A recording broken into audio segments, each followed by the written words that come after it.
वहां तेल पानी की जरूरत नहीं हो, तो चेतन है, जड़ नहीं है कि जड़ को तेल पानी मिले। चेतन ही चेतन है, न तेल पानी, न आगे की जरूरत, न हवा की जरूरत। वो तो चेतन ही चेतन है, और जीवात्मा भी चेतन है। तो असल में यह है कि शरीर में एक तो गुदास्थान, दूसरा इंद्रिय स्थान, तीसरा नाभि कमल, चौथा ये हृदय द्वार, और पांचवा ये कंठ। जरा ध्यान देना, छठा ये भ्रिकुटी विलास आज्ञा चक्र, ये जीवात्मा बैठी है। गुदा चक्र पर गणेश जी का भाग, इंद्रिय द्वार पर ब्रह्मा और सावित्री का भाग, नाभि कमल में विष्णु और लक्ष्मी का भाग, और हृदय कमल में शिव और पार्वती का भाग, और यहाँ कंठ में जो है वो आद्या महाशक्ति का भाग, और यहाँ स्वयं दोनों आंखों के मध्यभाग में जीवात्मा बैठी हुई है। लेकिन इन नीचे के कमलों में ऊपर की छाया है, उस छाया में छाया है, उसे जीवात्मा के प्रकाश में उस ऊपर की छाया का, यानी कमल के अंदर गणेश जी का दर्शन, ब्रह्मा और सावित्री का, और नाभि कमल में विष्णु और लक्ष्मी का, और हृदय में ब्रह्म शिव और पार्वती का, और कंठ में आद्या महाशक्ति का छाया के रूप में साक्षात्कार होता है। सही रूप नहीं, वो तो उनका रूप तो ऊपर सही है, लेकिन शरीर में कमलों में छाया पड़ी हुई है, और सूरज के जीवात्मा के प्रकाश में वो छाया दिखाई देती है।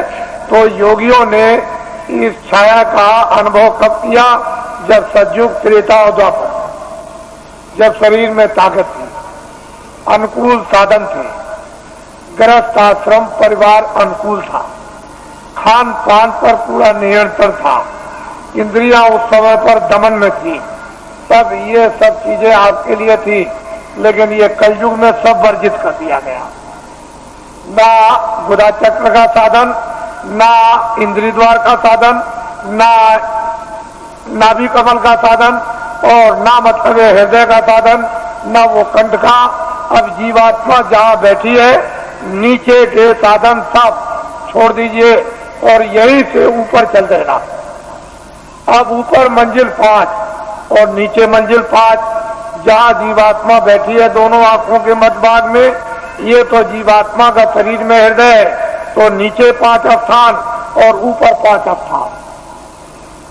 अब बेचारी नीचे फंसी हुई थी, इसको महात्मा प्रकाश को कमल से समेट कर ले आए और यहाँ इसका केंद्रित कर दिया, यानी सिमटाव करके यहाँ खड़ा कर दिया।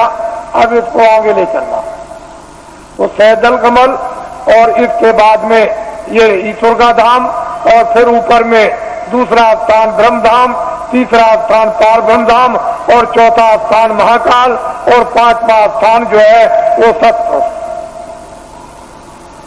सूरत इस तरह से ऊपर से उतार कर और नीचे ला करके डाल दी गई, दोनों को आंखों के पीछे बैठाकर, और नीचे उतार दी गई जड़ता में। अब इसको होश ही नहीं, कब इसकी चेतनता बरामद होगी?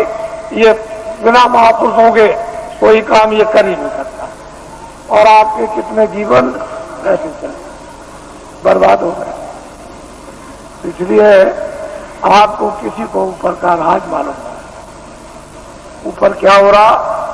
जहाँ जीवात्मा बैठी है दोनों आंखों में मध्य भाग में, ऊपर सृष्टि में, वो दिव्य सृष्टि, उसमें क्या हो रहा है ये आपको कुछ पता नहीं। लेकिन जब साधक, जब प्यास लगती है, भूख लगती है, इच्छा जागती है, तड़प होती है, तो रोता भी है और जीतता भी है, प्रार्थना भी करता है। जब वेद मिल जाता है तो सुमरन भी करता और ध्यान भी करता है, फिर उसमें तड़पता भी है और संसार से जीतता है, अपने काम से जीतता है। तो जल्दी कुछ ही दिनों में, महीनों में उसका काम बनना शुरू हो जाता है, क्योंकि महापुरुषों की जब दया, समावेद और सहयोग जब उसको मिलने लगेगा तो जल्दी काम हो जाएगा। फिर देर नहीं लगेगी। इसलिए महापुरुषों की दया और उनका सहयोग, उनकी शक्ति का अवश्य ही लेना पड़ेगा, क्योंकि अपने पास तो कुछ है नहीं। जब उनसे कुछ लेंगे तभी काम होगा, बगैर उसके नहीं होगा। तो मैं ये काम तो मामूली समझता हूं, इस काम को तो कुछ नहीं समझता। बस केवल इतना ही है कि आप खड़े भर हो जाओ तो ये काम कुछ नहीं है। ये भौतिक काम, सांसारिक काम, गृहस्थी का काम, खेती का काम, दुकान का काम और दफ्तरों का काम, ये काम कुछ नहीं है। इसको तो आप करो निमित्त मात्र। इस पर भी एक पैर रखो, उस पर भी रखो। ये गृहस्थाश्रम है शरीर रक्षा का, तो एक नाव पर इस पर पैर रखो, ये गृहस्थाश्रम की, ये बाल बच्चों के पालन पोषण और परिवार और समाज, इसकी सेवा के लिए एक नौका ये और एक ये नौका है जीवात्मा को पार होने की, ये नौका है शरीर रक्षा की। तो जब महात्मा मिल जाए तो धीरे से दोनों पर पैर रखवा देते हैं। इस पर भी जमाए रहो, इस पर भी जमाए रहो, और दोनों पर बैलेंस अभी बराबर रखो। अभी तो आपका एक पर है, एक ही पर है, तो उन्होंने कहा नहीं, ये देखो नाव है परमार्थ की, इस पर भी रख लो। ये स्वार्थ की नाव है, इस पर भी रखे रहो। इस पर तो धीरे धीरे अपने उपदेश के द्वारा और दया के द्वारा और शक्ति के द्वारा धीरे धीरे वो जो स्वार्थ की नाव है सांसारिक, उसका जरा सा पैर का हल्कापन और परमार्थ पर जरा वजन ला दिया, बस आपकी स्वाभाविक गिरा होने लगी। इच्छा इन्हीं इच्छा नहीं, अरुचि होने लगी, तो धीरे धीरे धीरे धीरे उस पर जमा होने लगा।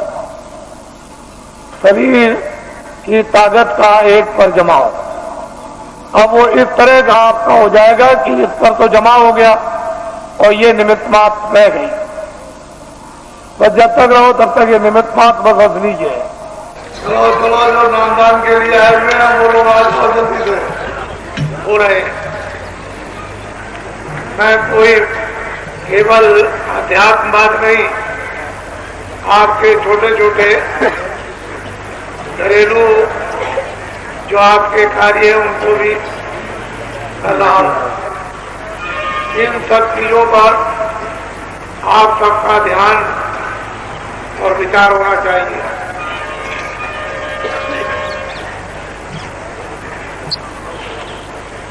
आप उसी भूमि पर रहते हो, उसी पर मुसलमान रहते हैं, उसी पर ईसाई रहते हैं और उसी पर सिख रहते हैं, लेकिन जब अपने यहाँ शादी विवाह होने को होता है उस समय मुसलमानों के यहाँ नहीं।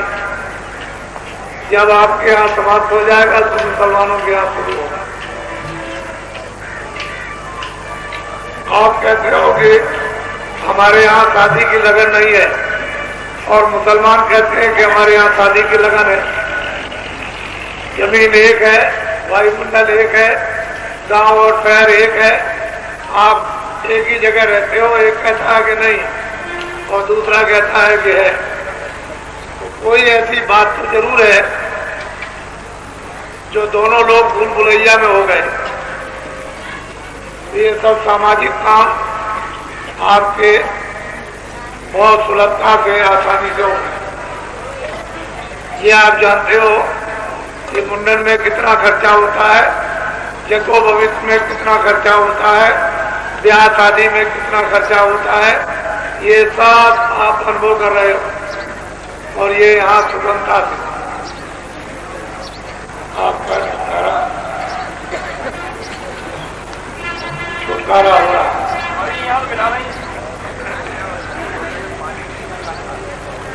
चलो चलो जल्दी से, जिनको नामदान लेना है वो जल्दी से जल्दी आ जाओ। पीछे छूट जाओगे तो फिर रह जाओगे आप।